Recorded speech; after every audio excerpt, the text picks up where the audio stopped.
So now I will switch to English because I will speak shortly about our plan for today's meeting so that Olivia can understand me, because it's quite important that you also even know what I'm telling everyone that we will be doing today.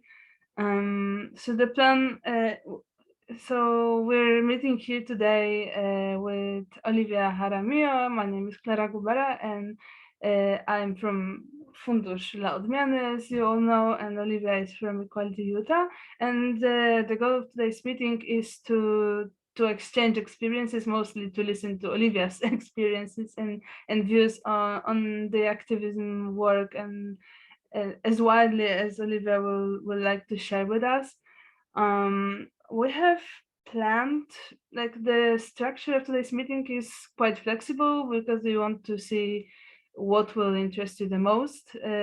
So we don't have like the strict timeline this time, but we planned, I would say, 3 parts. First will be like intro on organization and on Olivia herself, and also on what Equality Utah, or like what kind of organization it is, how it operates, because I think it can also be very interesting to all of us how different organizations work and operate, as a lot of us do plan or already have started our own organizations, foundations, and so on. So this will be one part. The second, I think the longest probably, will be about conversation, engaging conversation, dialogue, narratives, advocacy, and so on. And we already know that Olivia has so much to say about this, because we had one staff meeting before and it was so amazing and inspiring. So I'm sure it will be the same today. And the third part that I thought might be interesting to us all is about activism around legislative changes, because that's what Equality Utah is famous for and is great at. And I know some of you had some questions about this also. So I think the best idea would be to have each part, and after each part, so first like on organization, second about dialogue, and third about the legislation, would be short time for a few questions if there are some like strictly about this part and on those topics. And afterwards we will have longer Q&A session, like every question that you have that comes in mind, you can ask them. How does it sound to you, Olivia? That sounds great. Okay. That sounds really good. Okay. So we will be starting shortly. So once again, welcome everyone. So to remind you, our main organization is Fundusz dla Odmiany, or For a Change Fund, because we also have an English name. We're here with Equality Utah's Olivia. We have translators and interpreters to both Polish, English, and Polish Sign Language, which is amazing. And thank you for being here, and we'll thank you once again afterwards, because it's so much work that you're doing for us. And also it's important to say that all this is possible because of help of American Embassy in Warsaw, and we have here today Elizabeth Blumenthal, who is a Deputy Attaché for Culture at the US Embassy. So welcome. Hello, Elizabeth. It's great that you joined us today and that you wanted to listen. Okay. Yeah. I think that's all from my part. Ola Muzinska, who is, I don't know the English name, but who is my boss basically. Do you have anything to like say before we start? No, just hello everyone. Thank you for being here. Thank you, Elizabeth, for your great support. Thank you, Olivia, for your time. And just let's start this great meeting. Thank you so much. Okay, so I think I would just start with my favorite like anecdote thing, because it's 5 p.m. here in Warsaw. It's 9 a.m. at Olivia's, so that's so crazy to me that we're doing this in different time zones. So good morning, Olivia, and I think we're good to start. Yes, good afternoon, good evening, and good morning here. Yes, and I'm so excited to be here with everyone. And yes, it is a little bit crazy, right? I mean, it seems like the sun is still out and I can see a little bit. Yeah, in it's some of the supposed to other- be up until 7 because that's important info to everyone. The meeting is planned for 2 hours. So that's what I didn't mention. Thank you. Yeah, so it's the sunset is supposed to be after that. So maybe we'll have the sunlight all through our meeting. Yeah, that would be fantastic.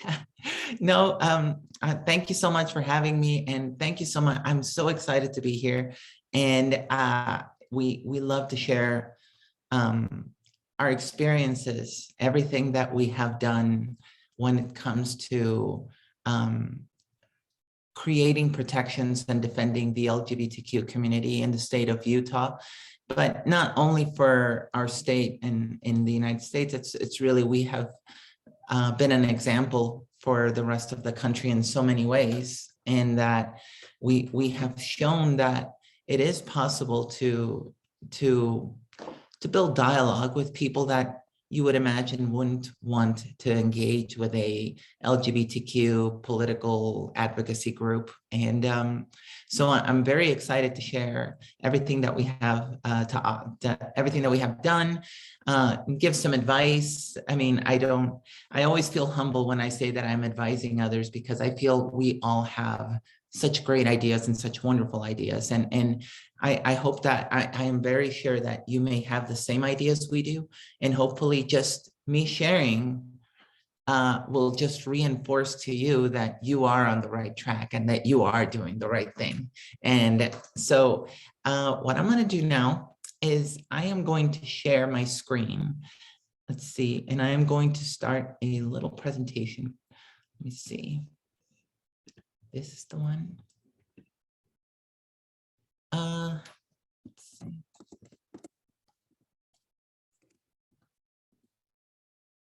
Okay, can you all see my screen that says Equality Utah on there?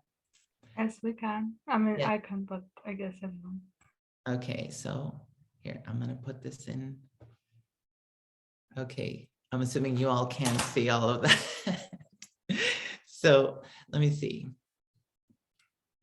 Okay, so yes, you all kind of know my name already, and this is just a little bit of pictures of me that just gives you an idea of what of who I am. Of course, it's not the full picture, but it's a little bit of who I am. So my name is Olivią Jaramillo, and my pronouns are she, her, hers. And I was born and raised in Mexico, in central Mexico. And I grew up in a very conservative home, a very conservative Catholic home. And I believe that is something perhaps that many on the call can relate to. My family, you know, back in the 1980s, you know, there was no internet. We were very poor. We had no access to really a lot of information. And ever since I was 5 years old, I had started to have a hard time with feeling different, that I didn't feel like I was who I was supposed to be. And it was a very difficult experience to try to, even now, it is still very difficult to tell others exactly what the transgender experience is. But imagine being 6, 7 years old and, you know, no internet, nothing, no information in libraries, nobody in your family really having any idea what you're talking about. It makes it very difficult. It almost makes you feel like you yourself are crazy, like you are the odd one out and you are the one that is wrong. But yes, I grew up there. I immigrated to the United States when I was 14 years old. And, you know, throughout my whole life, that kind of stayed with me, you know, that feeling different. And when I immigrated to the United States, I lived in the state of Texas, which is down below. I think it's our biggest state in the country, or that state, or California is the biggest state. They're just both huge. You can literally drive from one end to the other end of Texas, and it takes about, I think it takes about 12 or 13 hours to drive from east to west in Texas. It is gigantic. And if you've never done it, you know, you can do it. You can say you've done it, but it's, it's just a lot of desert and it's a lot of nothing. But I went to high school there. I went there for my preparatory years. And when I was done with school, I didn't want to just stay in Texas. I wanted to see the world, and I wanted to travel, but at the same time, I wanted to go to university. I didn't know which one to choose, and I wanted to go to university in Boston, but I ended up joining the military. So I ended up joining the United States military, and I joined the Air Force, the United States Air Force, and I did that for 20 years of my life, and I had a lot of experiences when I was in the military. When I first started serving, there was a policy in place called "Don't Ask, Don't Tell," which meant that you could not talk about the LGBTQ community. And if you yourself were gay, lesbian, you could not really talk about it. You could not openly be gay or lesbian. Otherwise, you could get kicked out of the military, fired. So I went through serving while that policy was in place. I was serving when the attacks in New York happened in 2001. I served on some tours to the war in Iraq. I also got to serve on some humanitarian missions into Africa, which was a great experience. And I always feel this is something you don't hear a lot about. You hear a lot about the bad things that the U.S. military does, but there's also a lot of great things that we do. But of course, nobody wants to talk about that. That is like the boring part of it, but I was stationed overseas, and I lived in Europe. I lived in England as well. I lived there for almost 7 years of my life, with the military. I was actually, for a brief time, I was in a relationship with a Polish woman, and we would visit Poland often. And so when I had the opportunity to connect with you all, I immediately said yes, because I thought this was fantastic. And I loved Poland. It was such an amazing place. And then, one of my last assignments was here in Utah. I had been coming, the military had been sending me to Utah quite often. And eventually, when I decided to retire, my last assignment was leading honor guard operations out of Hill Air Force Base in Utah. And when I was done with the military, I wanted to stay here. I thought, there's a lot of work to do here. So to kind of back up, like I said, I had been feeling these differences in my life, that I just felt different. And as I grew up through this entire experience in the military, I started finding out what transgender really is and what it means to be trans. In 2012, I decided that I was going to pursue transitioning, but I didn't know how to, because the military was still not open to me transitioning. And in 2014, we finally heard rumors that there was going to be a policy to be released that would allow individuals transgender people to serve in the military. And I was so excited. And in 2016, when the policy actually became active, I was the first one right there to do it. And that, at least I felt like I was the first one right there. I think I was the fourth nation in the entire nation and the entire military to be able to change my name and gender marker while still serving on active in the military. And as all of that was happening, I knew that there was a possibility that there would be a huge backlash, because at that point I was already leading a squadron. I had troops. I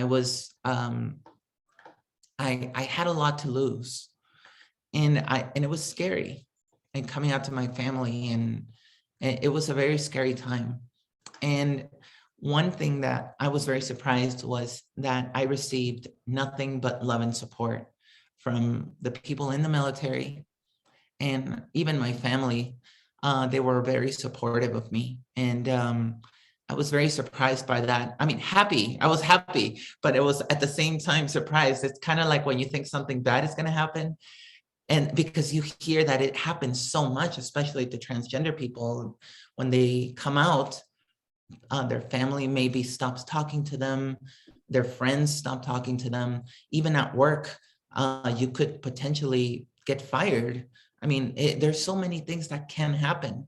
And I feared that. And then when I saw that it didn't happen, I was relieved, but at the same time, I was like, oh, okay.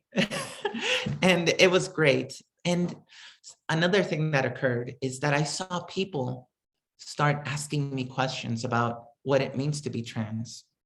And people honestly wanted to learn.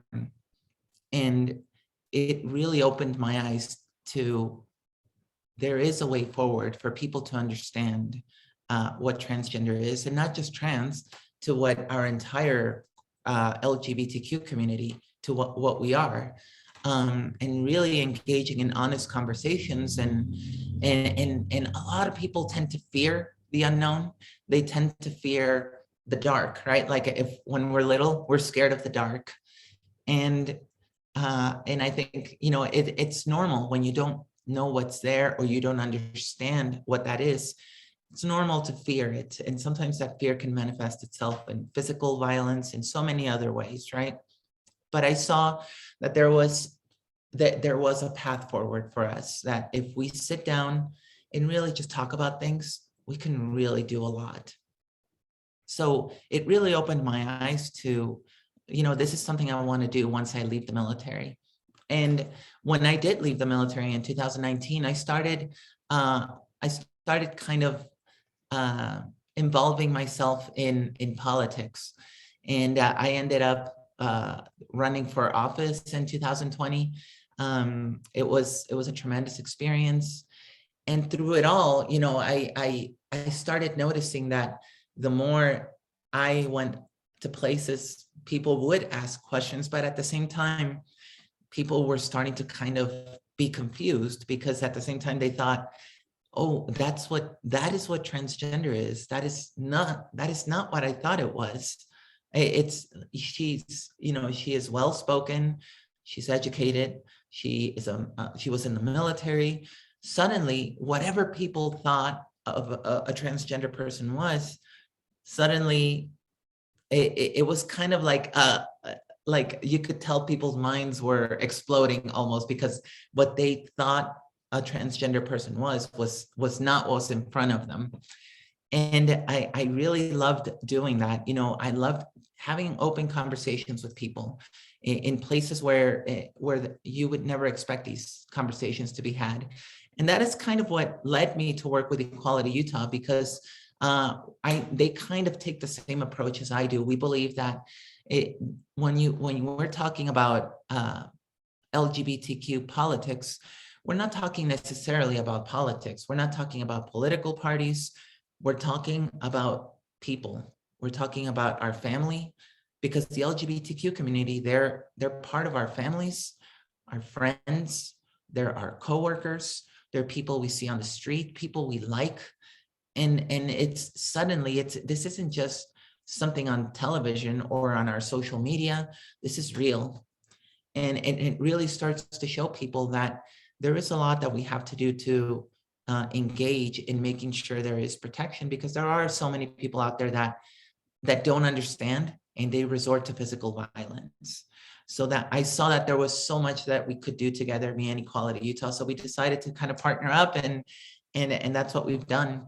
And you can see that on my slide, that middle picture at the top, that is my son. And I wanted to give him an example. You know, with me transitioning, I wanted to be an example that we have one life to live. We all do, right? We live every single day in our lives. And if we show up as our most authentic selves to every single day of our lives, we're being authentic to ourselves, but we're also showing others that it's okay to be who you are. It's okay to live your life, because it's the best thing that you can do, not just for yourself, but for everybody around you. And I want to give him that example, that hopefully in whatever his life is, hopefully he can be that authentic person, and he can be that example for others as well. So I know I've shared a lot about myself just in this one little slide. So if you have any questions about me, you know, you can ask me literally anything. So ask me anything about my life, put it in the chat box, or you can ask me at the end of the presentation. I am more than happy to answer any questions. So let's see. All right, so now we're gonna watch a video.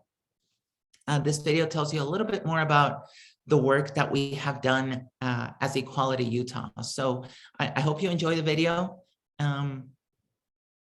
You should be able to hear the audio. So let me see. All right, and here we go. We'll see you in a couple minutes.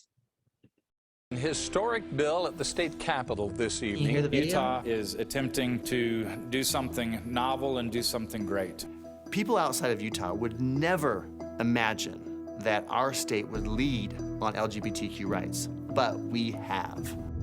In order to protect LGBTQ people, we don't have to deny religious liberties. And in order to provide protections for religious liberties, we don't have to deny LGBTQ people. The idea that we do is a fallacy that Utah has dismantled. When you are working with LGBT rights in a state like Utah, and you want to advance legal equality, you can't do it without working with Republicans, with conservatives, with people of faith. Utah is one of the most conservative and religious states in the country. For over half a decade, Equality Utah worked to establish non-discrimination protections in employment and housing, and every year at the state legislature, it either got shot down or shut down. The first big breakthrough came in 2015 with the introduction of a bill called SB 296. SB 296 protects lesbian, gay, bisexual, and transgender Utahns from discrimination in employment and housing. The heart and the core of the negotiations was, can we balance LGBTQ rights and religious freedom? The key to passage was our willingness to engage each other and to always demand common ground and mutual respect. As I went through the process, it was actually kind of life-changing to me because I felt before, as I was trying to protect my religious beliefs, and that going through this process, I actually felt like I was living my religion.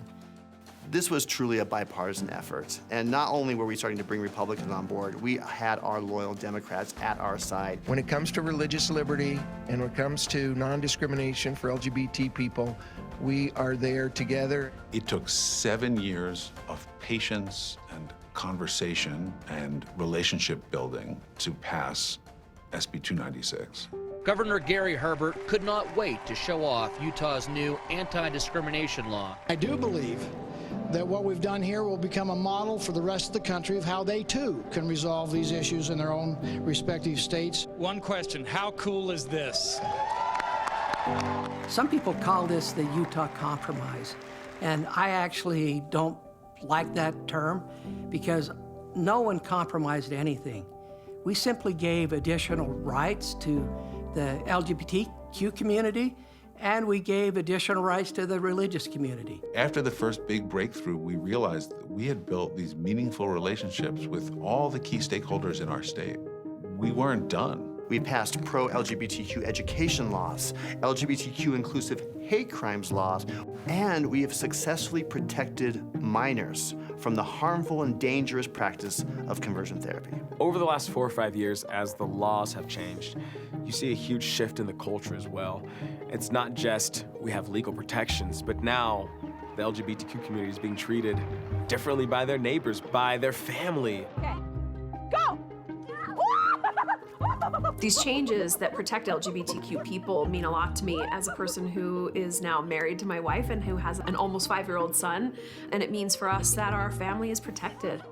I think we built a strong foundation in the state of protecting LGBT Utahns. Of course, more work has to be done. We still have challenges, and there is so much more for us to do, particularly around transgender issues. Whenever legislation impacts a community, we're at the table, helping to shape it.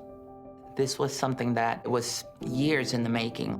It's a process of going to the Capitol and showing our legislators that this is what the LGBTQ community looks like. I think that brings so much value. What happened in Utah with the Utah Compromise was clearly a miracle. Very rarely will you get to see an opportunity where the faith-based community and the LGBTQ community and the business community could all come together and peacefully coexist. I think that should be the goal of all of us. There are naysayers. There are people who don't believe that religious liberty can coexist with LGBTQ rights. That's simply not true. We have proven that here in Utah time and time again. And if we can do it in Utah, we can do it throughout the entire country.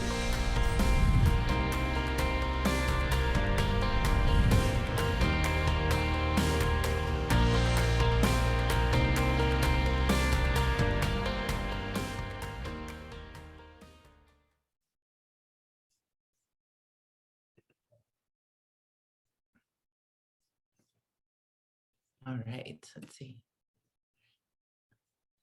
I hope you all enjoyed the video. I always love watching it. It was everything that they talked about in the video. All of those people were hugely influential in so much of what you saw being talked about. And it's great to see their faces again. And I know I come out in the video for a little bit, and every time I see it, I'm like, oh, what are you wearing? I'm like, so I'm like, I should have worn something different that day. I don't know.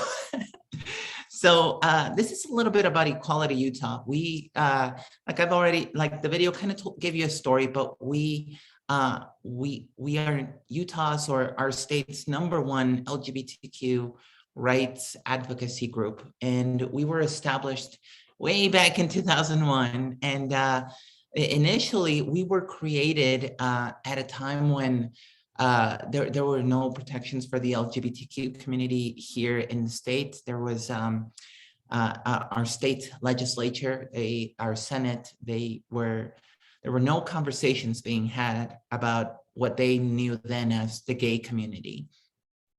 And Equality Utah started under a different name. It was called Unity Utah, and it was a political action committee, it's a PAC, which means it kind of provides funds for people running for office and kind of provides funds or any other help for any candidates that are supportive of a specific cause. For us, it was the cause of the LGBTQ community, or the gay community, as they called it then. And you know, that's what we did for, it was in 2004 when we finally became a nonprofit organization, and we switched name to Equality Utah. And we have a couple of different missions. So we have the political legislative mission that our organization does, but then we also have Equality Utah Foundation, which actually focuses on educating the community in general, just all the communities, on LGBTQ issues. And one of the big things that we have done with that in the last 4 years is we've gotten into the space of diversity, equity, and inclusion training. And it's been fantastic to see how we have created protections in terms of legal equality. And now we're moving to do something different with these trainings. And then, let me see, next slide. So this video, actually, the video we saw actually talked about this specific law, which was creating non-discrimination protections for the LGBTQ community. And it was passed in 2015, and this was the moment in our organization's history that really defined our place, that gave us credibility, power in the state of Utah. And one of the things that I think they mentioned it in the video, one of our outstanding lawyers, Cliff Roski, it took almost 10 years for this law to pass. It took 10 years of meeting with politicians behind closed doors, meeting with politicians on a Sunday afternoon in the back of an empty parking lot where nobody could see you, because people back then were so scared to be associated with the gays, with the LGBTQ community, or even with our organization, because they saw it as, if you are supporting us, then that means you are also one of them. And so many people feared that, whether it was for political reasons, religious reasons, there were so many reasons that people were just so scared of that. And again, people did fear the unknown. They didn't really know our communities. They just saw what they saw on the news, whatever it is that their news were telling them, you know, whatever fearful things, like it was the gay community's fault that, you know, we had an AIDS epidemic or anything like that, blowing things out of proportion that, you know, to cause fear. And then once we started meeting with these people, with these politicians, religious leaders, community leaders, we started to kind of do away with all of those stereotypes. We started to do away with all of that stigma that had been created about the LGBTQ community. And it took 10 years of that. We always put this as an example, because when it comes to being in a conservative community and trying to not do away with their beliefs, it's more about really just bringing and including, you know, protections for us, because in the end, that is really what we are seeking, the LGBTQ community. We're seeking equality under the law. So we always love to highlight this one specific. And then in 2019, I don't believe the video mentions this one too much, but a hate crime, you know, is I don't know if I'm pretty sure you all know, but a hate crime is when you suffer a crime, somebody attacks you, and it is related to you being a person of color, or you being Catholic, or being of whatever religion, and that is why you were attacked. So Utah didn't have a hate crimes law. And in 2019, normally you see things like this happen, a law passed because something terrible happened. And a young Mexican man living here in Utah was attacked at his place of work by another person who went into his place of work with a hammer and screamed, "I am here to kill Mexicans." And he attacked this young person, and he beat him almost to death. He left him he almost beat him to death. And that was when our state legislature saw that there was no way to really properly prosecute this individual for a hate crime, because we didn't even have a hate crime law established. So sometimes terrible things happen for great things to occur. So we always love to highlight this, because we were able to not only include people of color or minorities of color, but we were also able to include religion. We were also able to include the LGBTQ community in here.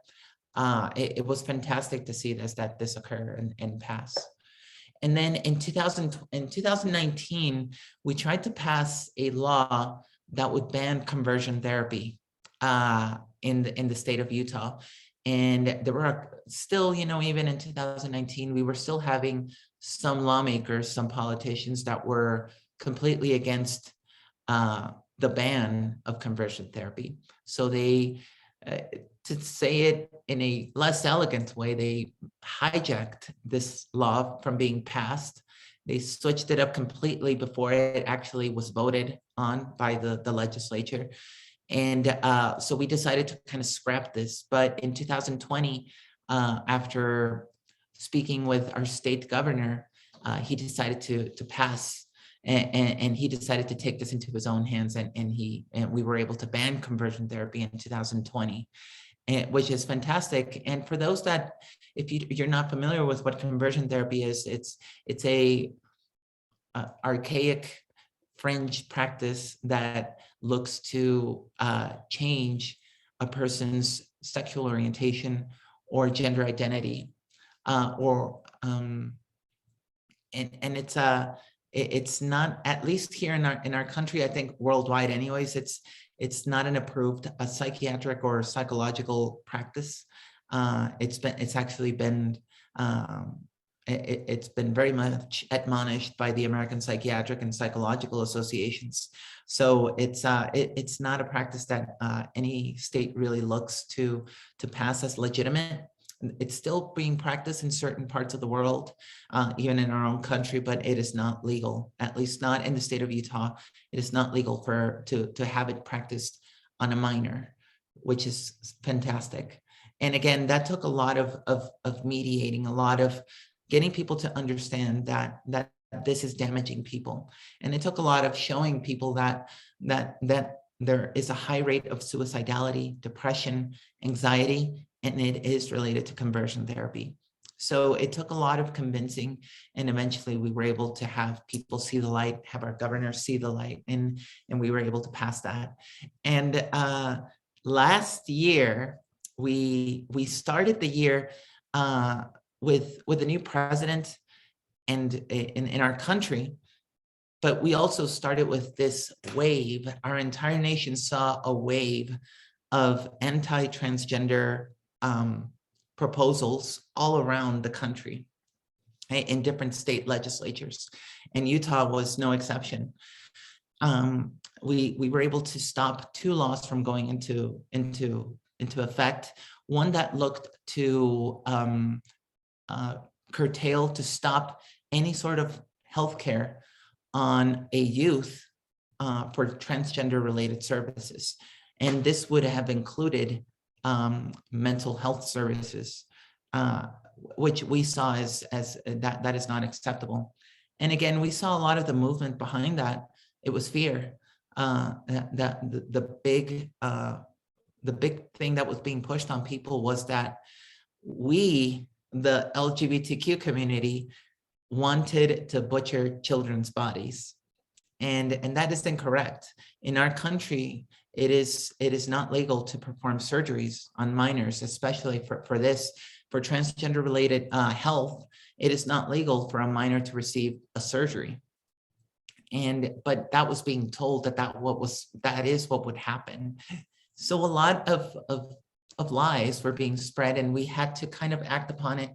We had to really put forward what exactly transgender services for youth really are, which really include heavily on mental health. And we could not stress enough how important it is that mental health is available, not just for children, but for adults, for anybody really, as our LGBTQ community, not just in Utah, but in any part of the world. We do tend to suffer higher rates of anxiety, depression, suicide rates, and it is important that we do have access to mental health. So we saw that as unacceptable. We were very glad to see that the state legislature also saw it as unacceptable. So we were happy to move forward with that, and that law got stopped. There was also another law that wanted to ban transgender youth, anybody who was a minor transgender-wise, from playing in school sports. And of course, the fear here was that trans girls would dominate girls' sports. And again, that fear was being pushed with the way they choose the wording, right? They would not say transgender girls. And you're talking about girls, little kids, because they're minors. And it was being told as men are trying to get into your little girls' locker rooms and want to just take away their sports. And it's really in how you spin a story, right? And that is not at all what was happening. Last year, we were able to stop this law, and I'll go a little bit more into what happened with that law this year, because we were able to stop it last year. This year, there was a lot of movement behind that law, and I'll get to it in a bit. And then also another thing that we got to do last year is we were able to secure another law passed, or another advancement for the transgender community in the state of Utah. Our state Supreme Court ensured that transgender individuals in our state can change their name and gender marker on their birth certificates. And we saw that as a huge victory, as it feels like we're always having to truly prove ourselves, to fight for our right to live in terms of the transgender experience. And it feels a lot that right now, everything we saw in the 90s with the gay movement, it feels like we are seeing something incredibly similar now, but with the transgender community. And this seems to be everywhere. But, you know, and just like in the 90s, we eventually made it through that, and we got to a better place. And that is where we're hoping to get for the trans community, not just in Utah, but everywhere. And I really hope we can do that. So I tell you all of this, everything that we have done, because like I said, in Utah, we have created legal equality per se. We have gained so many victories. We have people fighting for us, but lived equality, what about that?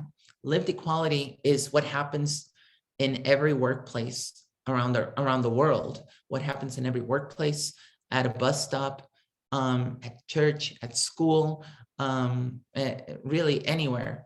And that is what we are looking now to start advancing by inviting people to become allies. And that's one of the things that we've kind of moved along. Like I said, Equality Utah has Equality Utah Foundation, which we look to educate people. This is our big push, that we want to get people to become an ally. And we want them to see that supporting a group or an individual with which they don't personally identify, it's something that we're already doing in one way or another. And this is something that you can also do with the LGBTQ community. And I love what, I don't know if you are all familiar with Billy Porter. He was on a show called Pose, and it was a great show. We had him at our every year we have a big gala. And our last one we had was in 2019. Because of the pandemic, we had to stop for 2 years. But this year we're going to have it, and we're super excited. But it was so funny that right before the pandemic, right before the 2020 election here in our country, which if you followed what was happening in the United States in 2020 with the previous president, it was a very turbulent time. And it was a very divided time in our country, which we're still divided, but it was so prophetic what he said about connecting, what is seemingly unconnected, because now is the time to love again and to reconnect again. And we believe that that is the time where we are all over the world, really. This is a time for all of us to start reconnecting again, especially as in some places in the world, we're starting to come out of being in masks, in quarantines, and we're able to reconnect with our loved ones. And not only with our loved ones, but we're able to reconnect with others. So we see that as hugely important. And don't pay attention to the slide. Like, obviously, I'm still going to keep talking. So let's see. And then, of course, here, I'm going to stop sharing now. And then I don't know if y'all can see me or how y'all, yeah. So that was a little bit about Equality Utah and a lot of the things that we have done.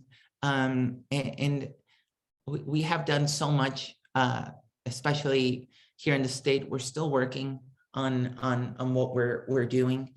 I'd love to kind of engage now in how we have talked about moving those conversations forward. For me, one of the most important things, it has been in listening to others. And in all of those laws that you saw, we listen to people's concerns. We want to make others feel that they're also being valued. You know, if we're establishing a relationship with an individual, with a politician per se, we want to make sure that they feel that they are also being heard, because they are also part of the solution that we're trying to achieve. They are also they're going to be part of the progress that we make. And they are also going to benefit from this progress. So we always look to invite them into what we are doing. We want to make them feel that they are part of what we're doing.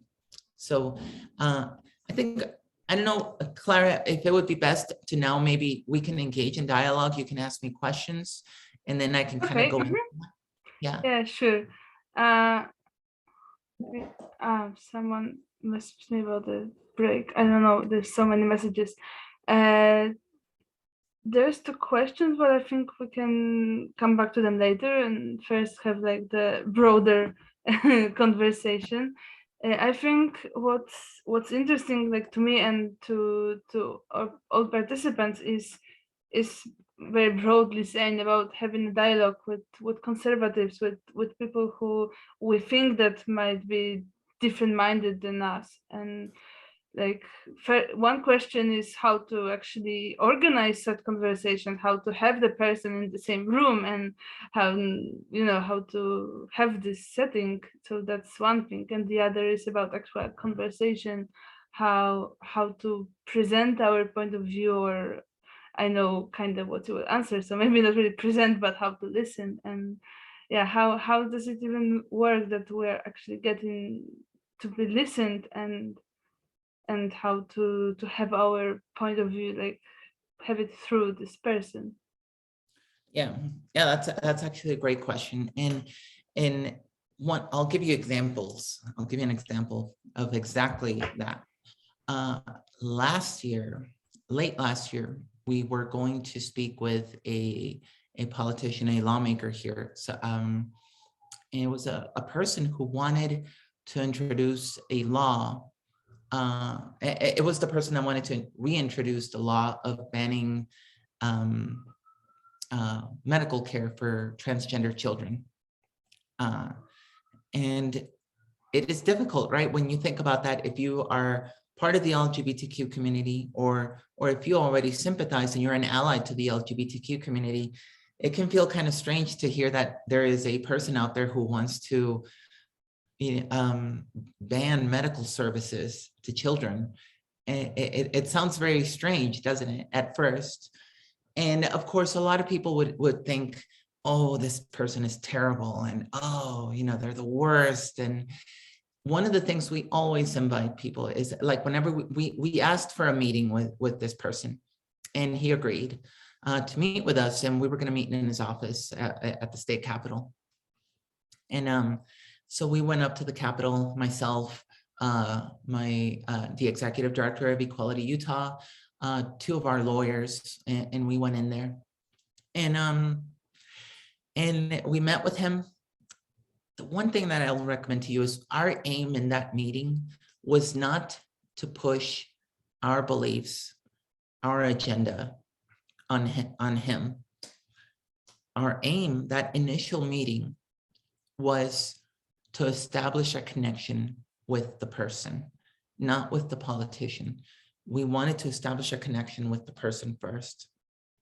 So we walked into his office, and right off the bat, and it sounds very simple, but I commented on he had a basketball, and it had some autographs from some really famous basketball players. And I commented on it. I made a comment because I like here in Utah, we have a team called Utah Jazz. And there were some really famous players back in the 1990s called Karl Malone, John Stockton, and they were very famous people. Like here in the state of Utah, they're seen as, I'm assuming they're seen as Rob Lewandowski if seen in Poland, and they're very, very famous. And so I commented on it, and his face immediately, he smiled. He was like, oh yeah. And we built a connection with that. It sounds so simple, right?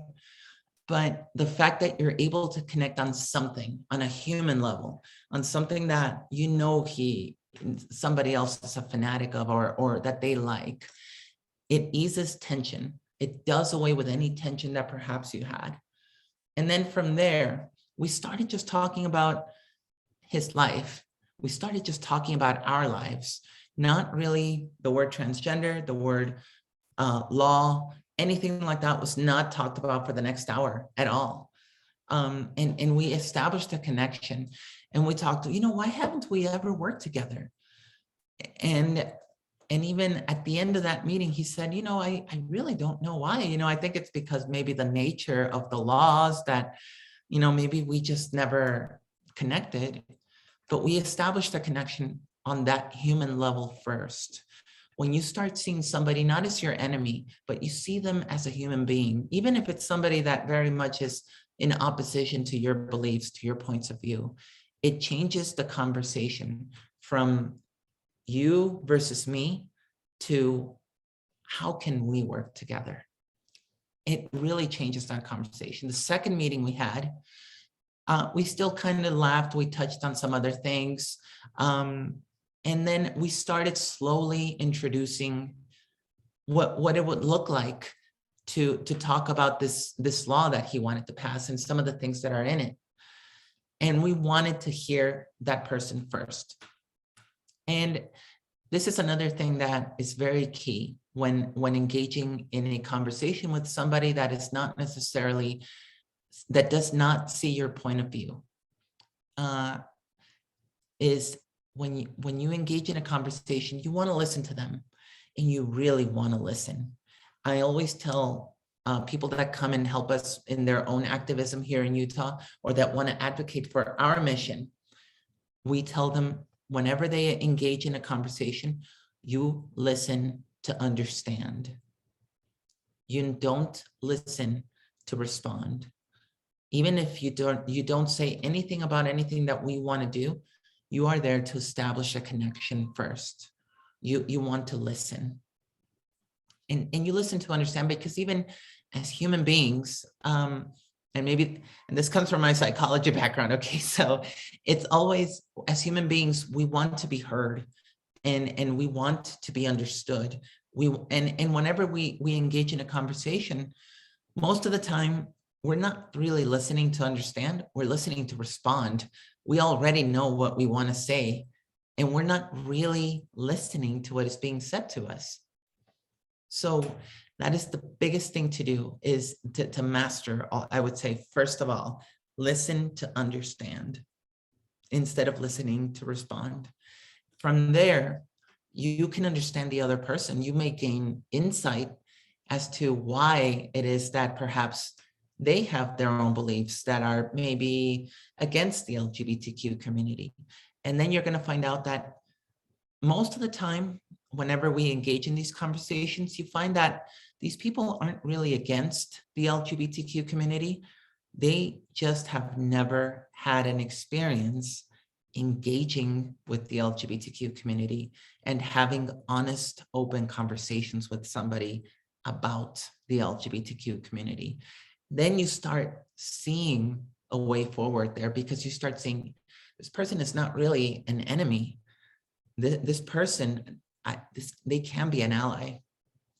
And that is another thing that I always offer to people whenever we start dialogue with somebody who is conservative, somebody who may not see our points of views, is whenever you engage with somebody, even if it's, a politician in your country that is the worst person, they have made terrible statements about the LGBTQ community, you don't want to see them as your enemy. Every time you see somebody, you want to see them as a potential ally. Don't ever engage your own mindset. Don't ever engage with them as your enemy. Engage with them as a potential ally. So it is so beneficial to do these. They sound very simple, right? But I promise you, they work. Okay, so like the main idea is that the thing to remember is that conversation actually takes two parts, and it's not to present our point of view, but more like to listen to the person and then like have conversation based on the connection that is set there first. Yeah. Would that be like the main outcome to summarize that? Okay, I have like it takes practice, Clara, it takes practice doing that. And one thing that I always reference with that, because a lot of people think, oh, that sounds easy, or perhaps, oh no, that doesn't sound effective. It is effective. And I'll even give an example of why it is important to practice this technique, because even you can practice, let's say with a friend, let's say, I'll give you a very simple example. And I love football, okay? So I talk a lot about football, soccer, they call it here in this country. One of my best friends, he is a Liverpool supporter, and I am a Manchester United supporter, like all the way. You can practice, let's say, in that very simple example, in listening to somebody else talk about maybe a team you don't really like, or you feel like you hate.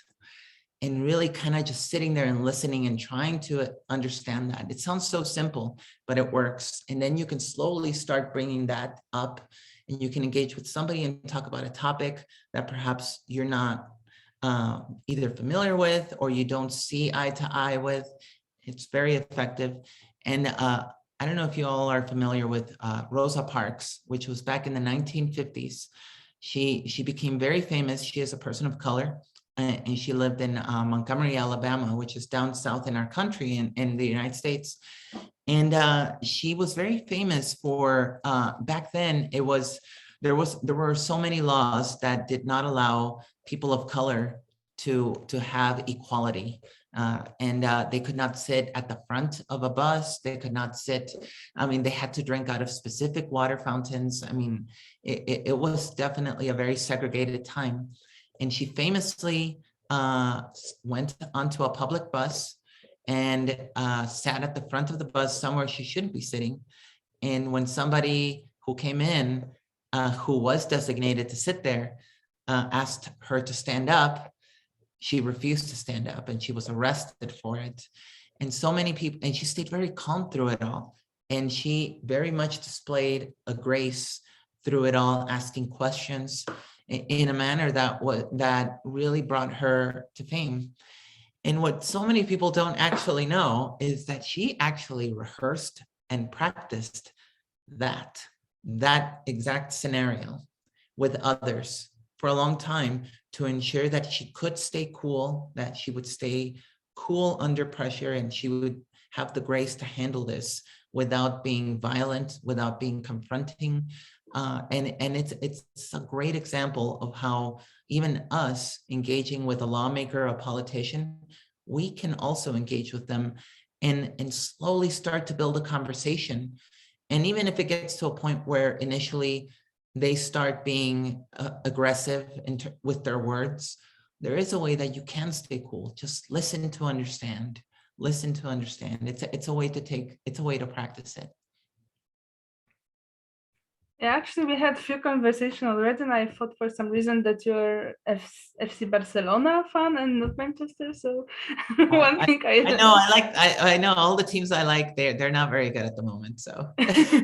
Okay, yeah, but actually I had also maybe more important point, because as you said, practicing with the violence, the violent partner, that can be really scary. And I also thought when you have a basic assertiveness training, it's sometimes workshops, sometimes during university studies or even at high school, there's, I think, free tactics for a violent partner to try to de-escalate the conversation and the energy. So I, as far as I can remember, one would be I am an elephant. So it would be to speak really, really, really, really slowly, to actually have time for the other person to de-escalate themselves and to maybe see that they're not getting anywhere shouting at you. The second one, I don't know, in Polish it's zdarta płyta. I don't know the English name, but it's basically to speak your one thing again and again, just please don't talk to me that way or anything, just to speak it round and round and round. And the third one, I never really got into why it's called that way, because it was called jiu-jitsu or something, but I think basically it's to stick to conversation rules and not to engage in the topic of the things that the person is saying, that we don't like, that's violent, and first to be to please speak slowly, don't shout at me and stuff like that. So come back to the technical part of the conversation, and only once it's set to be slow and polite, only then go back to the actual topic. So that's also what that's what I thought about, that three techniques that we can all try to remember about and practice, and maybe also can work when someone gets as violent or something like that. Yeah, absolutely. And I think another thing that really makes sense is is agreeing with them on, like, you finding that common ground and really seeing, okay, where is it that we do meet? You know, we found common ground on a basketball, on a football team, sure, okay. But then once you start moving that conversation forward, where do you find common ground on the LGBTQ community? Because it seems like we're all here for that. And we're all talking about how we can bring up these topics of the LGBTQ community, especially with conservative people, not just politicians. I always give politicians as an example, but at the same time, this can happen in your community, speaking with religious leaders, community leaders that perhaps are conservative in their views, and they perhaps don't have positive things to say about the LGBTQ community. It's really finding that common ground with people. And one of the things that here in Utah, people are very conservative. And one of the things that we always find common ground with is that here people do believe in that people should have rights. People do have human rights. People should be protected under the law. That is something that we always find a common ground with. And even with people all around the world, you always see that, you know, that everybody should have some sort of basic protection, you know, and you always find that with people. And again, listening from there, you can start to understand why people see perhaps those points that you don't agree on. Then you can really start to kind of break down those points that you don't agree on. And instead of saying we are debating on, let's say, I don't agree on the transgender community, for example. Instead of seeing it as, well, you're going to tell me why you don't agree, and then I'm going to tell you why I don't agree with what you're saying. It's really more about understanding why they don't agree, and then turning the conversation into, well, how can we move forward then with this? Because we do find common ground that people should have basic protections. What else can we agree on? And then from there, the conversation starts to open up. And hopefully by then, you know, you have kept your cool. It is difficult sometimes. And really, this can take a long time. Like I said, you're not going to take somebody who for years, perhaps their parents, when they were growing up, they were told all these things about the gays, that trans people are crazy, all of these things that perhaps may not be true, but they have grown up with these ideas. Their entire world, or the people that they associate with, are also reinforcing those beliefs. You're not going to turn a person with that and with those beliefs, you are not going to turn them with one sit-down conversation. This is going to take a long time. And it's really more about you initially, is you're staging and starting that conversation positively. Again, find the common ground, and you kind of start, like I said, I always say in English, you're blowing somebody's mind, because a lot of people, I remember my dad, for example, my dad believes that trans people are prostitutes, escorts, strippers, drug users, that they're perverted men, all of these things, right? Because everything that he grew up with his dad, my grandfather, everything that he was reinforced around his life told him that. And he still to this day believes that. And he lives in Mexico, and I don't have access to him to change his mind. But whenever we have met, and at first when I told him I was transitioning, he was very upset, because everything that he thought a trans person was, he didn't want me to be that. And when he met me and saw me, and I could see that mind-blowing thing again, because he saw like, oh, you're okay, you're wearing, you're not wearing stripper outfits like I thought you would. And you have a career, you're a professional, you're educated.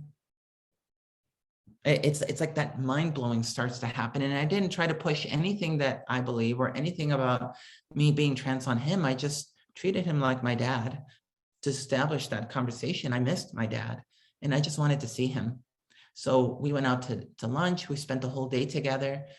And, you know, at the end of the day, he told me he loved me, he hugged me, and it was a great experience. Of course, I wish everybody had that experience, and it's not the case. But even then, whenever I speak to him on the phone, he says he still doesn't agree with it, but he is willing to try to listen now. And I never really push anything on him. And this sounds very simple, right? But at the same time, it's really showing that who we are, whether you are coming out as gay, as lesbian, as a non-binary person, it's really just showing them that you are still a human being. And really that establishes also that connection to find common ground. You're a human being who has likes, who likes certain foods, who likes a certain color. You're a human being. It starts to humanize this instead of whatever in their head they may have thought about gay people, that they caused the AIDS epidemic, or whatever it is that they're thinking. Now they're seeing, oh, my son who is gay is an educated person.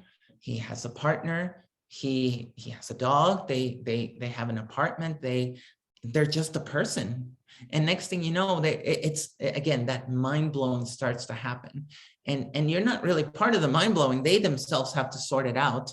And it eventually starts to find itself a new place. And you start moving them from this place of not knowing, from this place of fear, and you start moving them slowly to a more center view where you can find common ground. Okay, I have so many follow-up questions, but I have two that I know, sorry, I ramble. No, and I also it's just amazing listening to you, and I want to know so much more. But I have two follow-up questions. I think the answer may be kind of connected, so I will ask them both. One would be because I hear what you say about long-term relationship in a way, like first establishing the connection and only then going to the main topic in a way. But I'm thinking about a lot of us as activists have those situation of short conversations, for example, on some kind of parade or even on the street when we have a rainbow pin, or we're just in our small city market, just with a stand and waiting for those short conversations to happen. And if you had maybe some thoughts on that, if we know that we won't have any other chance to meet this person, we have I don't know 5, 10 or even maybe 15 minutes with them, and they're yeah, you guys, you shouldn't have any rights, and what to do then? And so that's one question, short conversations. And the second one that I wanted to hear your views on is about being an ally, because a big huge part of what you're saying and this amazing work that you also do is kind of just an advocacy, being your own person. You look at me, I'm trans, gay, whatever, and it's me, and I'm this whole person, not only a stereotype. But assuming that an ally is a cis hetero person, they don't have this advantage in a way, a huge in a way advantage. So the second end, sometimes they come together because it's this ally person who has this rainbow pin and this short conversation with a leader or their parent or just an elderly neighbor or a priest, and how to operate such situation. Yeah, so that's a great question. So sometimes, yes, you will meet people and you only have 5 seconds to make an impression or something, and perhaps that person is very much somebody you find yourselves at opposite views with. I used to live, I live in Salt Lake City right now, and north of Salt Lake City, that's where I used to live, and that's where I ran for office, and it was a very conservative area of the state. Very, very conservative area. There's and I'm not here to push a political party or anything. I'm just giving you my experiences. So please, I hope nobody's offended that I mentioned those things. But when I was when you're running for office, you go to people's doors to try to talk to them and say, hey, I'm running for office. Do you have any questions about me? Or is there anything that you would like me to do if I do get elected? And the area that I went to, that I was running in, I was running, of course, as a Democrat, which is as the candidate for the Democratic Party. And that entire area was like, I don't know, it felt like it was 1000% conservative. And it was, I laugh now. I wasn't laughing then, I was crying, and it was so hard. It was hard, but it was hard because whenever I would be walking around those neighborhoods, there were Trump flags everywhere, and there were flags that had guns on them. Like, it was just a place where I was like, wow, okay. And when people saw me, whether it is that people knew I was trans or not, that's another question. But some people, I guess, didn't know. And some people would start saying bad things about trans people. And, oh, can you believe those people? And I was like standing right there in front of them like, yeah, right. It was a little, I laugh at it now, but I did have only like maybe 1 minute, 2 minutes, 3 minutes to talk with people. And I'm using this as an example of when you find yourself at opposites with somebody and you have just a limited amount of time to make an impression. I already mentioned it, listening to understand. When people want to be heard, and these people wanted to be heard.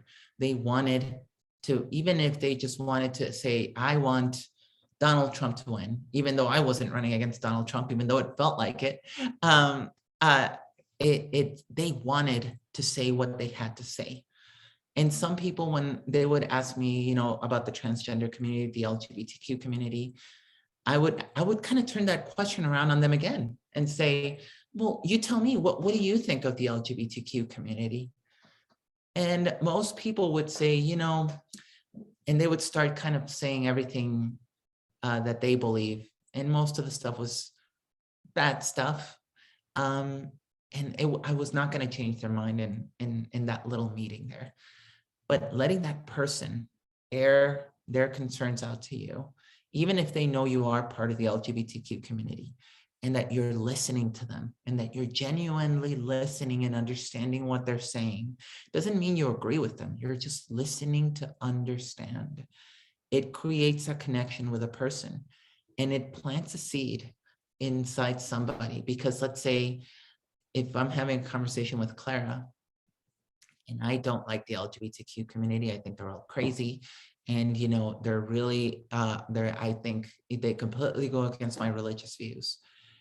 And you just listen to me, and you're listening to understand. And I can tell you're genuinely listening to me. I feel heard. I feel understood. That makes me feel safe. That is the experience you are leaving me with, that you are listening to me. And then later, that seed that you planted in my head, it does blossom. I started thinking, I remember talking to Clara, and well, I guess maybe the LGBTQ community is not as bad as I thought. And you're not changing their mind completely, but you're slowly moving them from this place a little bit closer to the center, and a little bit closer to finding that common ground. And you're moving that conversation slowly. If you leave a positive impression on somebody in that 2 minutes that you meet somebody on the bus, and walking down the street in your neighborhood, or with a priest, a religious priest, you're leaving a positive impression on somebody. And let's say it's actually worked in my life as well. I've seen it happen with religious leaders, when whatever it is that they think about a trans person, and they actually meet me and they think that me as a trans person, for example, they have the misconception saying, well, you are delusional, Olivia, because you're not a real woman, Olivia. You are not ever going to be a real woman. And I believe you are wrong. And them telling me that sounds very offensive, right?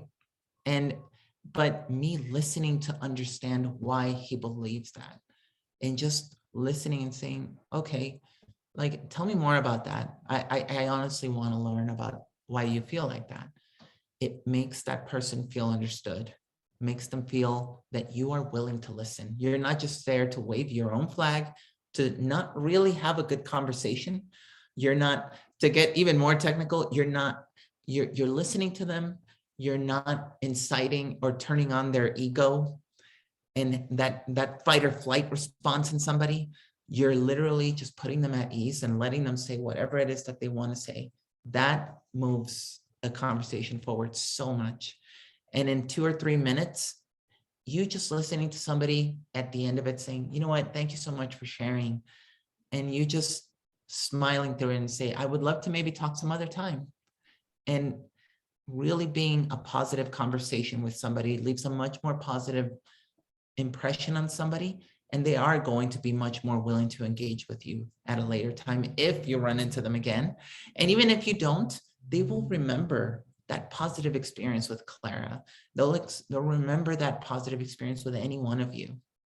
Okay, but actually, I'm not sure if I'm convinced. Like, maybe just one more question here.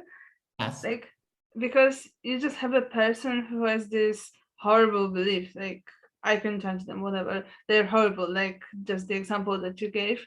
And how do we know that this person actually doesn't get like more set in them because they just got another platform to express them? They got 3 minutes of someone else's time just to speak this horrible truth, and then they just got a smile and goodbye, and not even one small saying that it's not really true what they're saying. Yeah, and you know, I understand what you're saying, and it is very difficult to change a person's beliefs, especially some of these beliefs, especially people that they hold contempt against the LGBTQ community. It is very difficult to change their beliefs because they're not just rooted in saying, it's not just saying, oh, you know what, I don't like this particular coffee, or I don't like this brush. It's not superficial. It's not a superficial belief. This is part of their inner beliefs, and it is much more difficult to change or to morph or to move to a different place. In an initial 10 to 15 minute conversation, it is very unlikely that you will. And the best thing you can do is leave a positive impression. Perhaps they'll still go on to believe whatever it is that they said, but that will stay with them. That my conversation with Clara, you know what? Yeah, I don't like the LGBTQ community, but Clara was really nice. And I can remember that. And that is that seed that you plant in someone. You're not going to change somebody. And you know, it took us 10 years, and it was like a team of politicians, lawyers, activists, advocates. It took 10 years to pass a non-discrimination bill in Utah. You're not going to change the person's mind in 10 seconds or 10 minutes. So the best thing to do is leave a positive impression. Mm-hmm. Yeah, I get this part, and actually I think it's really important. I'm just still not really convinced if it's okay to let like those bad ideas, bad views just, air and just let them, speak them and just put them into words. Is it actually that valuable to let them speak this once again, or do you believe it is okay? Or do you just do it because you actually listen, and after that, I don't know, get some strategy because of what they said, or like you actually understand and use them in some other, like use this point of view in some other context? Or yeah, no, and you know what, I understand what you mean. I wish I really did have like, this is what you do, you abracadabra, and then mine changed. I wish that there was something like that, because we completely can use that here in Utah. But it's hard. And even the majority of people you engage with, if you're meeting one-on-one, people are not going to be truly offensive to you. They may tell you some of the things like if you meet a group of people and they're in a group, people tend to find strength in numbers, and then they'll be more down with you or whatever. But if you're meeting one-on-one with an individual, they may tell you, you know what, I think it's completely wrong for a woman to love another woman. I don't think that's right. And you know, you happen, or me, we happen to be a woman who is attracted romantically, sexually to other women. You can say, well, you know, that is interesting that you say that, because I am attracted to women only. And that is interesting that you say that. Would you mind telling me more? That opens the conversation for that person to share. But now that also opens for that person, they know that you are exactly what they're going to be talking about. And they may want to actually say, well, can you tell me a little bit more about why you like women? And then that does open maybe some room for you to really leave an impression. Just say, you know, it's very difficult to explain. And in that example, I've seen some women explain this very simply. They say, you know, it's very difficult to explain. You know how you are attracted to women as well, to pointing to another person, and you can't really help it. That is who you are romantically, sexually attracted to. That is what I feel. If you find women attractive, you know, that is what I find as well. And it is a very unique experience. And really just kind of opening up and sharing. Then if that person wants to say, you know, I just don't believe that because of religion or whatever it is, then that is your turn to listen, to understand. And then you listen. And then again, it's highly unlikely you're going to change a person's mind, but you're leaving a positive impression. Like I've actually met a lot of Republican conservative lawmakers and other areas of policy that I'm working on. Like I also work on taxation in the state of Utah and in a couple of other policy groups. But I don't see eye to eye with them, and I know I'm not going to change their mind on things. But listening as to why they want to do what they want to do, it gives you insight, and then it perhaps you start finding ways of how we can work together in the future on this. And it gives you different ideas. And even for that person, again, it leaves them feeling, oh, well, you know what? Olivia didn't just come here to tell me, hey, it's wrong of me to want to raise taxes. You know, she didn't just come here to impose her beliefs. She wants to work. I left an impression, a positive impression. And I feel like I'm hitting all the same things over and over again, but it's really the repetition of it, not really engaging in like, hey, you're wrong for what you believe in. That immediately initiates that fight or flight feeling in a person, and you get defensive and you get tense and you don't want to engage in conversation. And then you really are like not really like having a conversation anymore. Now you're just yelling at each other or whatever it is that you're doing. So yeah, that's not what we're going for. Okay, we have 2 questions on the chat, and I think we maybe thought, we talked a bit about this, but I will just read this. So one is, did you at any point face anti-trans groups, organizations, individuals? If yes, how did you handle them? So anti-trans. Right. Yeah, thank you for the question. And it's the times that I have met with, there's a couple of specific groups here in Utah that are local, that are very much highly conservative.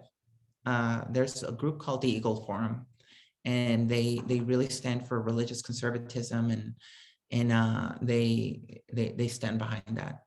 And anytime we've engaged with them, again, we handle them like human beings. Good morning. How are you? Finding that point of common ground. I love your shoes.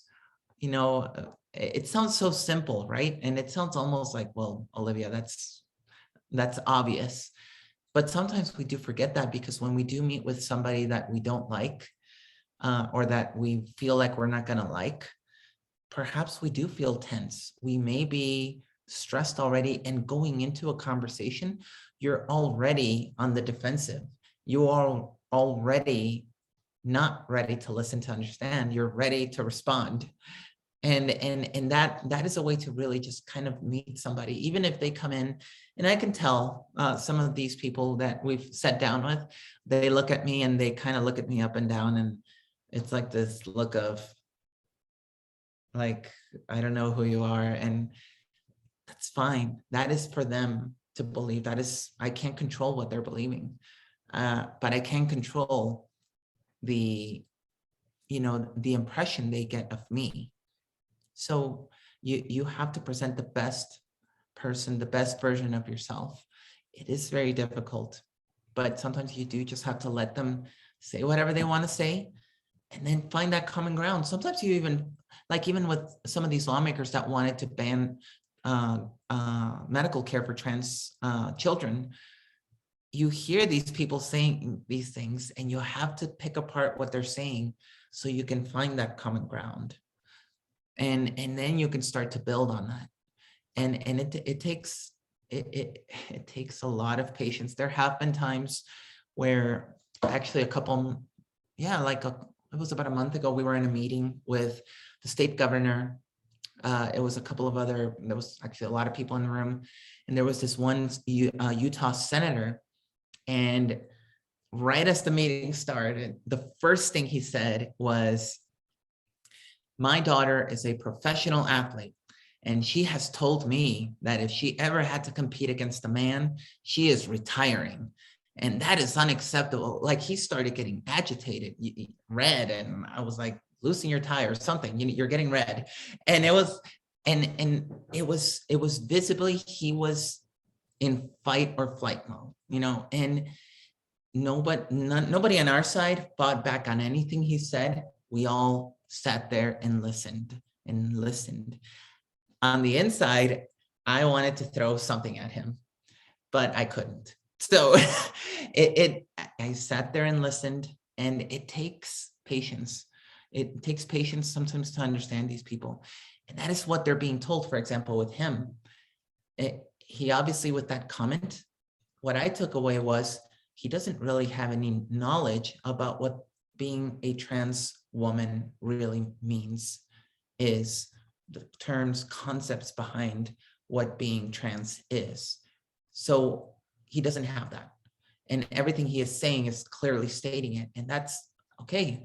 Now I know what we can do to start perhaps getting into that common ground, to that middle spot.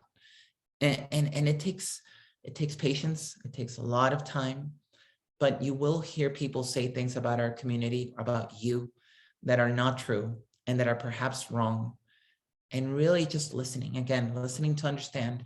And then slowly you'll find that time that you are able to start, I don't want to say correcting a person, but you start providing somebody information. Just saying, well, actually, this is what really happens. And you start your conversation. You never want to tell somebody you're wrong. Yes, perhaps they are, but you don't tell them that. You keep the conversation positive, open. And that is what I've had to do. That is how I've handled anti-trans groups, organizations.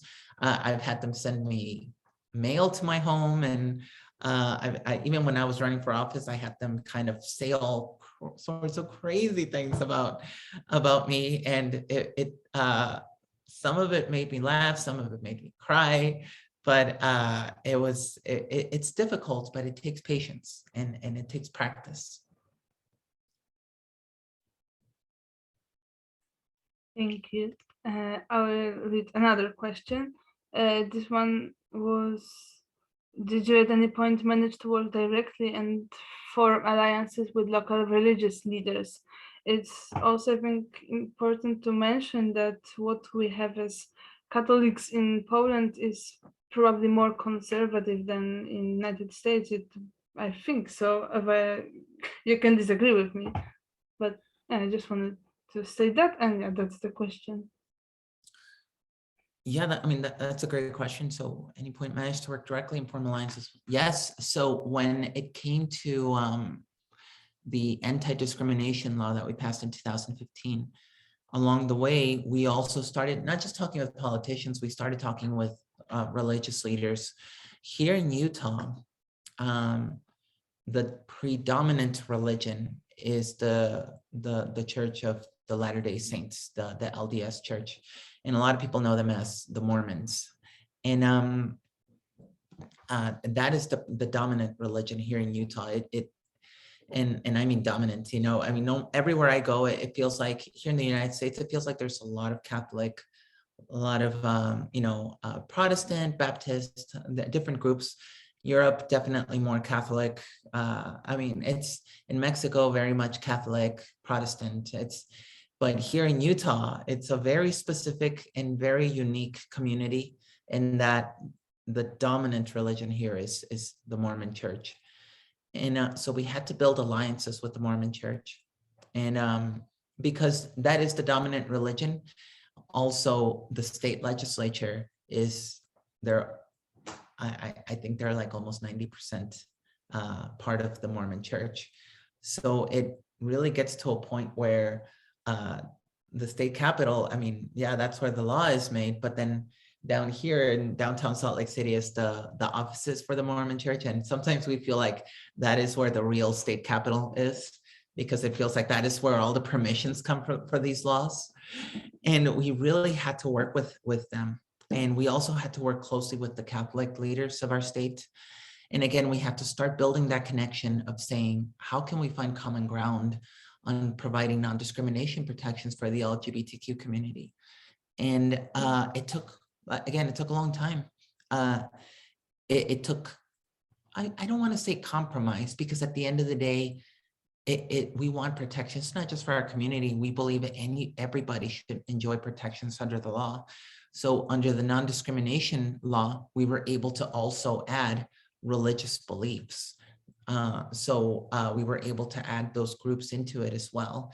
We were able to add race, ethnicity into it as well. So it wasn't just, we said we have an opportunity here to not just protect the LGBTQ community, we can also provide protections for others. And that's how we started to find common ground and find alliances with local religious leaders. That was very effective. I think that's when we really started to see this move forward more, that we were going to be able to pass this law, is when we started finding those alliances with the local religions, or the leaders of the local chapters of religions.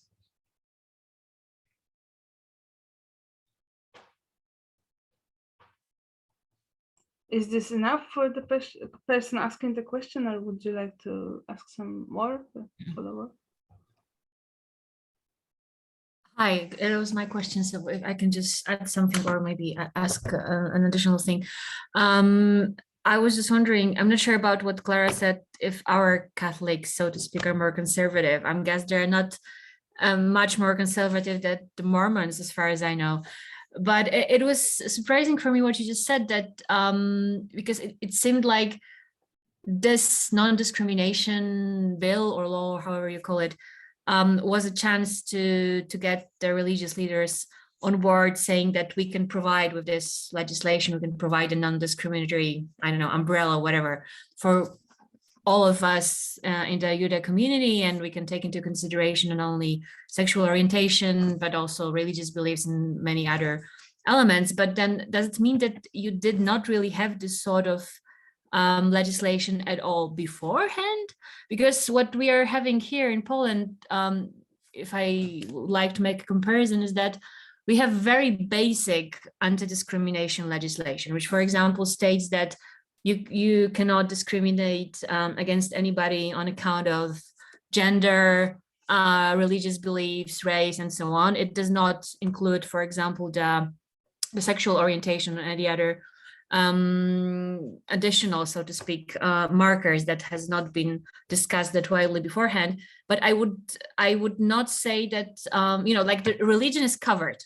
So in general, there is very little risk for anybody to be actually discriminated against because of religious beliefs. So I was just like wondering if that would be a viable argument in talking to religious leaders here in Poland, and I very much doubt so.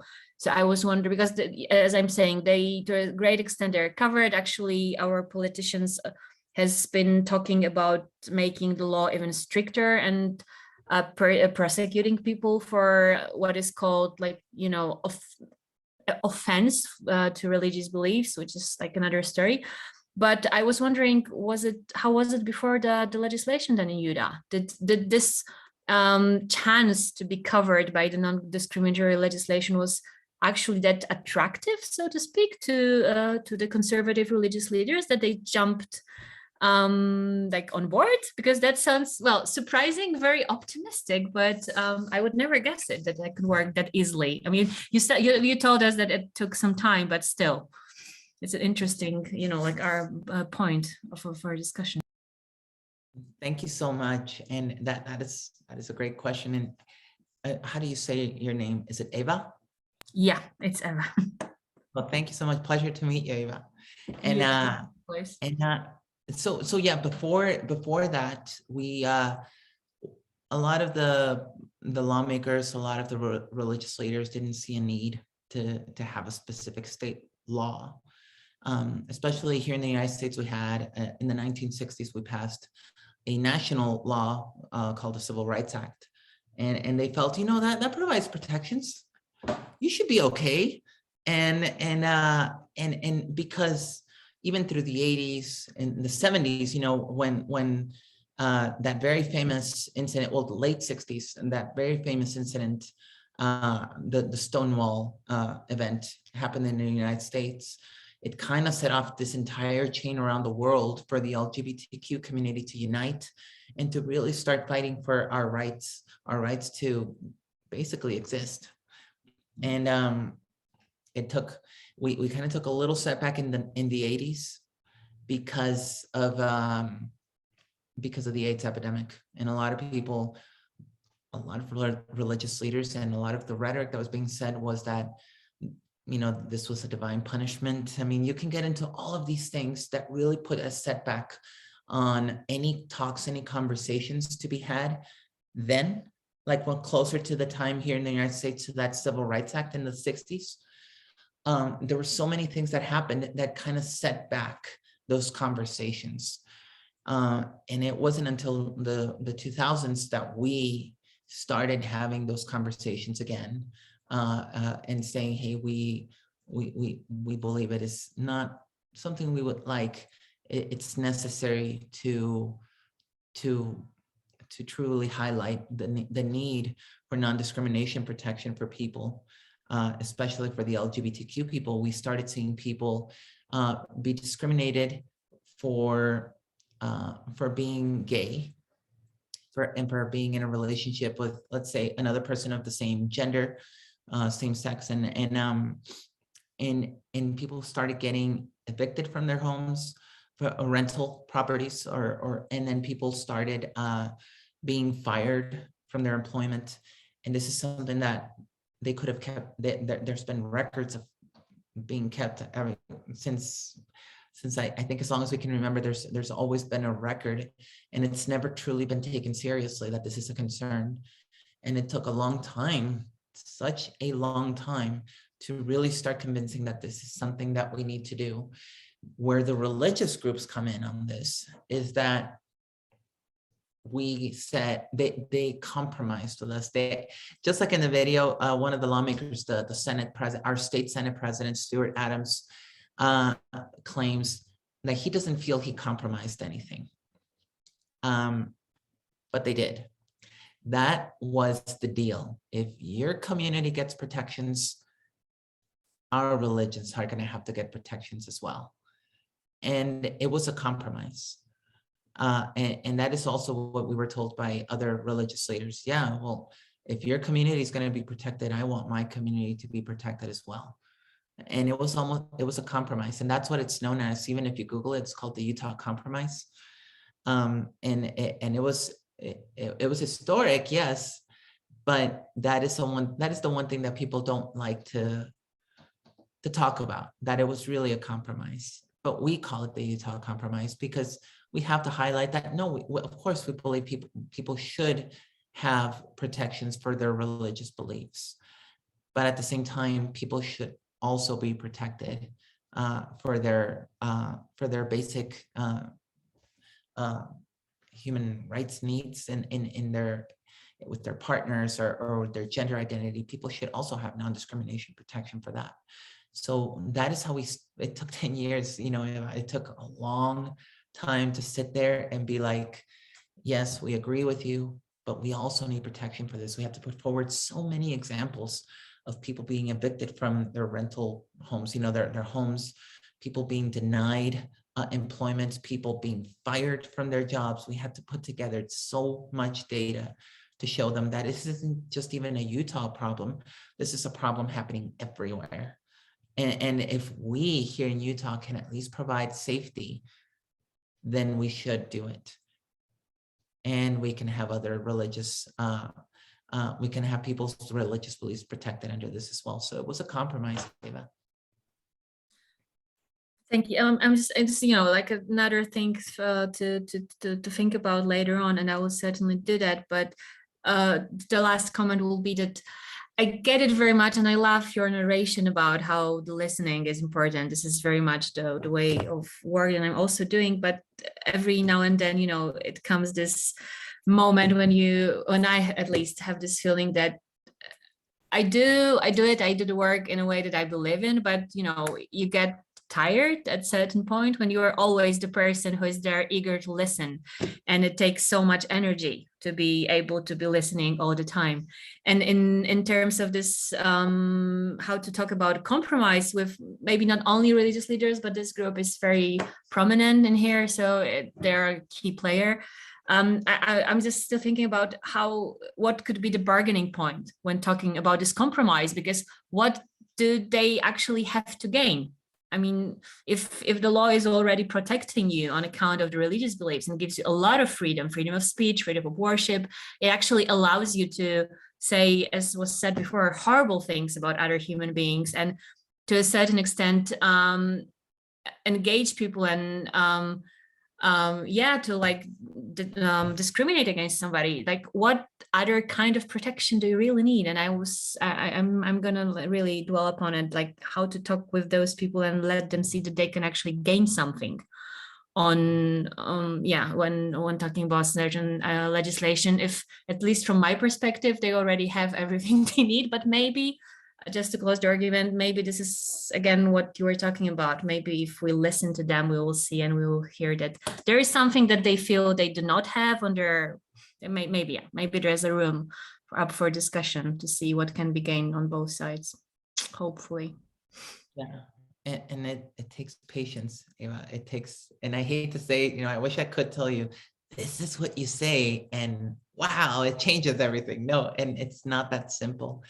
And then again, another thing we did see is storytelling, especially as you build a relationship with someone in that initial conversation, and you're maybe, let's say, meeting down the line, you start sharing your stories, and even perhaps not your own story, but then you start sharing the stories of children, the stories of people, of even adults that have gone through, depression, anxiety, who have considered suicide.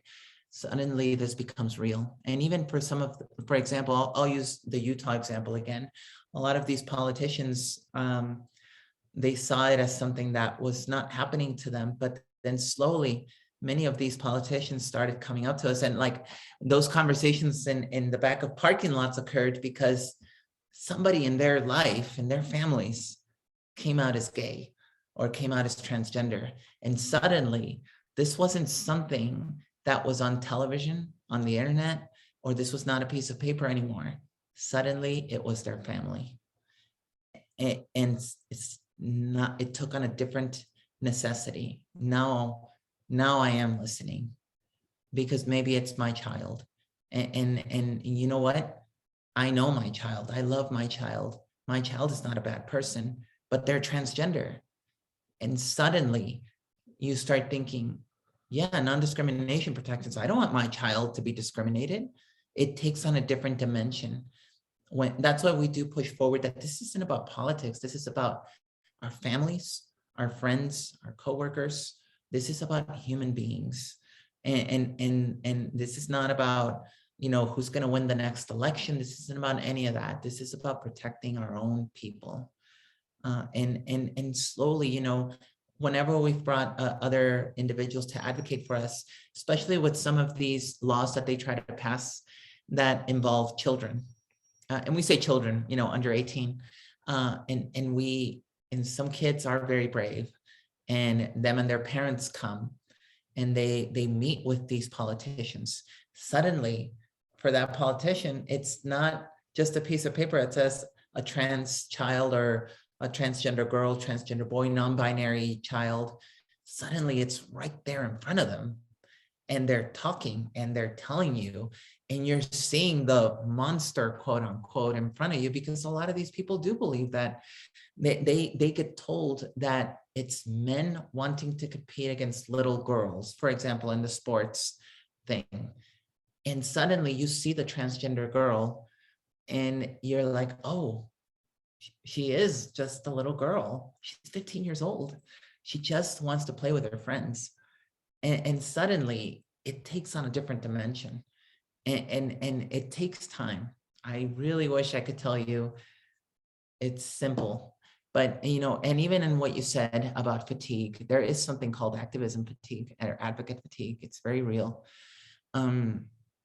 It's always important to remember that you're not alone, that worldwide, you know, I'm here in Utah and I'm fighting for you, and you are in Poland and you're fighting for me, and you are not alone. And I always try to, at least because I do get tired as well, I love to go to this place here in Utah called the Utah Pride Center. And it's a place that provides direct services, direct support services for the LGBTQ community. And they provide mental health services, but they also provide other events for trans youth, for LGBTQ youth, just in general. And it's always great to go and see there and see exactly what it is that you are fighting for, and to be around what you are fighting for. And it really gives you that energy. You know what? We're in the right place. And for you, if you're feeling fatigued, that means that you're on the right course. It means that you're actually the one doing the work. And it's, I wish I could tell you that, you know, oh, just take a couple of days off, go to Greece, you know, go enjoy the beach. I mean, do that if you can. Do that. That's fantastic. But you know, it sounds very self-centered, but every single one of you on this call, in some way or another, you are a hero. And you see this in, very simply put, like in movies and film and cinema. You see it like with Spider-Man, Superman, and all that. And you see them sometimes in these films, you see them get tired, and you see them get, you know, told you didn't save everybody, and they get tired. And that is what you are in real life. You are a hero, whether you know it or not.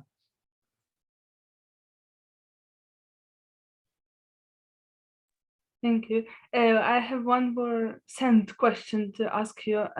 We didn't get like much to the part about the legislative change in a way, but we talked about it a lot. And this question is about maybe doing this like from the other side, so not changing the law per se, but do you have any experience in voters advising, like how to advise people who to vote for, like which politician would actually support their cause? And do you have some experience in that, like personally or as Equality Youth, how to advise voters how to choose wisely? Yeah. So at Equality Youth, we also have a political action committee, which is a PAC, which we endorse candidates, people running for office. We either give them financial support, we provide people to help them on their campaign, knocking doors and talking to people, whatever it is that they need. But what we always tell people is, I'm going to sound so repetitive, but we always try to stick to the truth, to educating people with the truth. We don't like to slam other people. We don't, like, you see this happen a lot in politics. People, you see, if you've ever seen those commercials where they're talking bad about one politician and it looks really very crazy, you know, it's like, this person wants to take your money, you know, like they choose the worst pictures possible and they put them on the screen, you know, and we never advise to do that. We advise to just put out the truth of our community, you know, that when you protect and defend the LGBTQ community, you're defending your family, friends, coworkers. And this is a community, especially our children, this is a community that is very much exposed to anxiety, higher levels of anxiety, depression, suicidality, and there's studies behind it. We put that out there and we say, we want this to stop. We don't want our children, our youth to feel these things. And that is really what we put out. And we don't focus on one candidate or on talking bad about one. And that is what we also advise other people running for office to. If they talk about our community, put out the truth. We don't want to spin anything negative about anybody. That is not what we're here to do. And that's what I recommend you do. Even in my own personal experiences running for office, I never attacked perhaps this is, I always say, and this is why I lost, this is why I'm not a good politician, because I was honest. But at the same time, I didn't want people to remember me talking bad about somebody else, because I think that never really leaves a good impression. You know, you want to talk good about yourself. You want to put yourself forward and saying, you know what, this is what I would love to do. I want to do this. And then this includes all of us. This is how we can protect others. If I was ever asked about the LGBTQ community, I would say exactly what I told you. And that, you know, these are kids, these are people, and they deserve just as much protection as anybody who's not part of the LGBTQ community. So it's really sticking to the truth, really sticking to that. I think that gives more validity. Okay, so I'll try to summarize maybe a bit. So if we were to advise our community who to vote for, if I got this right, you would probably look for some data as what is important for the community, like, for example, why mental health is important for LGBT community, and then like have this data around what causes are actually important, not only saying like marital rights, but a lot of other things, and then, for example, present which candidate says what about such causes. Like, do I get this right? Yes, yes. And it's and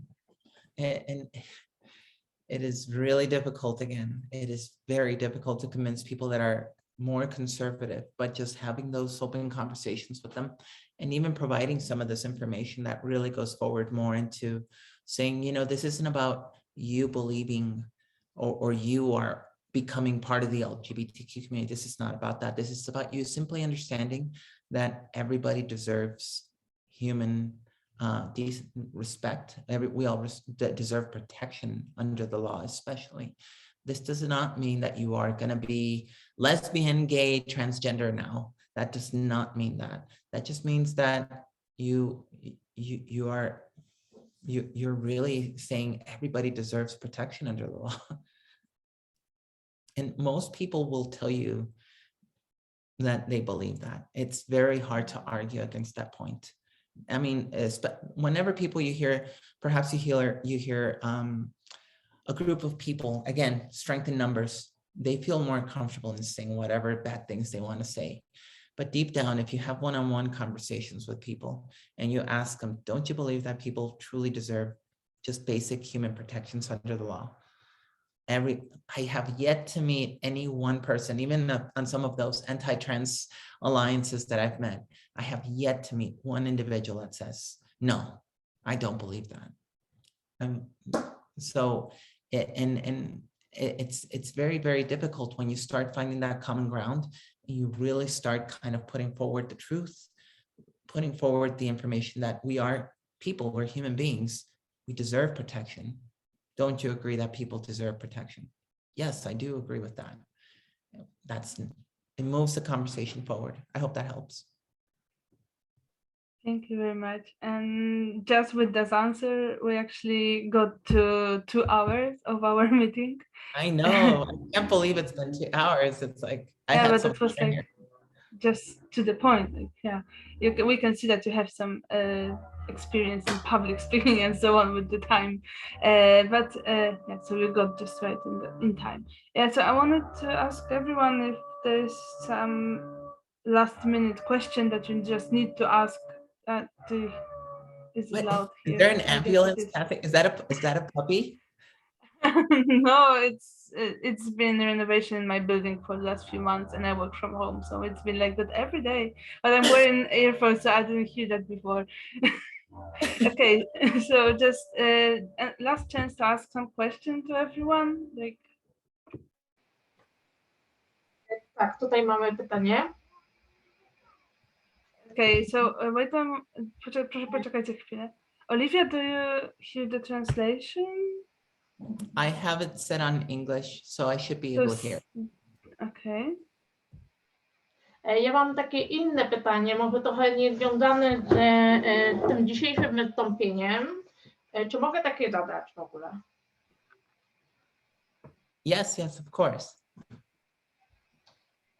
Wystąpienie było bardzo ciekawe dla mnie i jestem ciekawy, czy w Ameryce jest jakaś organizacja, która właśnie się zajmuje głuchymi osobami LGBT+.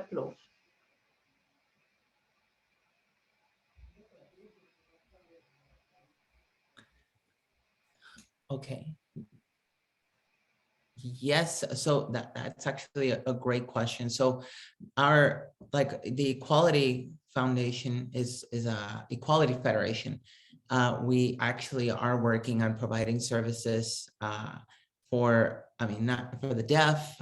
We're also looking to provide services for different communities, even like the neurodivergent community. Like we're really expanding now as to what equality truly means. And we don't want to leave behind any population, because the LGBTQ community, we do have that, intersectionality with so many different things, and people that are in the deaf community, we want to give them validity, awareness, and we want to bring them into the conversation as well.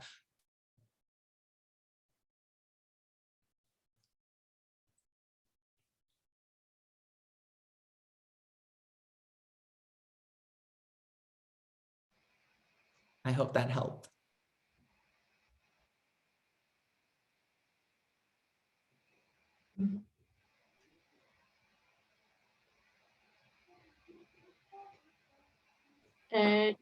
Chciałbym, jeżeli jest taka możliwość, to chciałbym w ogóle nawiązać taką współpracę, bo bym chciał się bardzo dużo nauczyć od Was.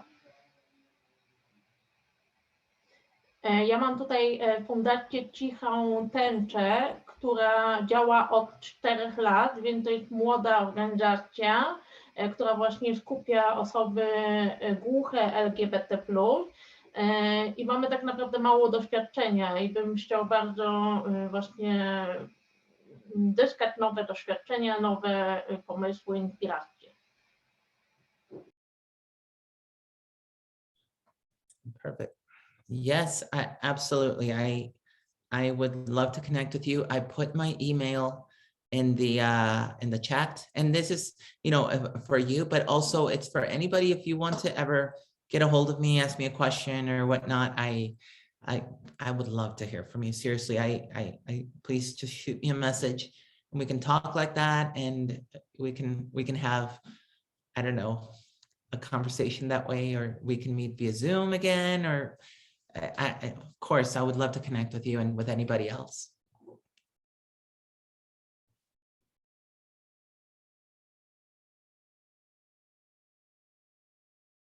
Już zapisałem, dziękuję bardzo.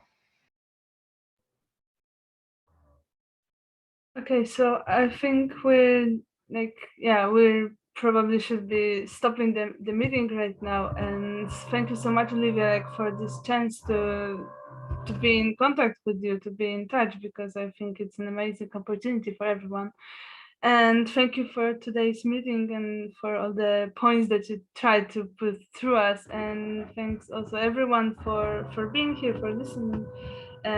I'm saying this in English, but I'm saying it like just just as sincerely as I would in Polish. I'm so glad that you are here today and that our grantees are here, like you are here. And I hope you have a lot of inspiration from this meeting. And if anyone wanted to, discuss some more about what we heard today, we can be in touch, we can meet again, and so on. Because I think there's so many important points that were put here today. And I would like to also thank our interpreters, both Polish, English, and sign language. Thank you very much, everyone, for making this happen today. And if you need anything from me or from Olivia, you can email us. And also everyone is invited to join us on Tuesday with Katie Carter from Pride Foundation from Seattle. So Olivia, if you want to join us, you can do, but yeah, so this will be another meeting. So if you have someone to invite, like from your organizations, you can also just join us then.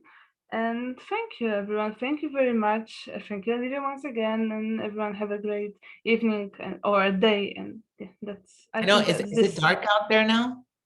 Not yet, actually. It's like a little gray. Okay, so I'm gonna take y'all real quick. Let's see. So y'all can see out my window. Okay, it's like it was sunny earlier, but it's not. Okay, yeah. So it was a backdrop. Okay, so that's Salt Lake City. Oh, that's really nice. Do you see some mountain somewhere? In case you can't, so let's see. So you can sort of see the mountain over there. Like that's actually massively impressive. Yeah, there's a whole Jakie to jest miasto? Salt Lake City. There's a whole range of mountains there. There's the cathedral, the Catholic cathedral. And because I live downtown, and then over there you can see there's like a building under construction, but that is the Mormon temple. And that's like this is like the Vatican for the Mormons. I always say that, so yeah. So I just wanted to give you guys a little view of Salt Lake City. And if you ever would like to visit, you have a place to stay here. You're more than welcome here. So thank you very much for this view. It's just like on the pictures and on your video of your organization. That's really what, I will not. That is one thing about Utah. It's very conservative, a little too conservative, but we're working on it. And the one thing that is undeniable is that it's so beautiful here. It's so beautiful. It's just a very beautiful state. It looks that way. Thank you very much. Once again, Olivia, thank you for engaging in conversation with us today. Of course, it's my pleasure. It's been an honor to be with you all for the last 2 hours. I've loved it. Please feel free to reach out to me. Thank you very much, and good luck with your work. Thanks everyone. Goodbye. Good night. Bye. Thank you very much. Take care.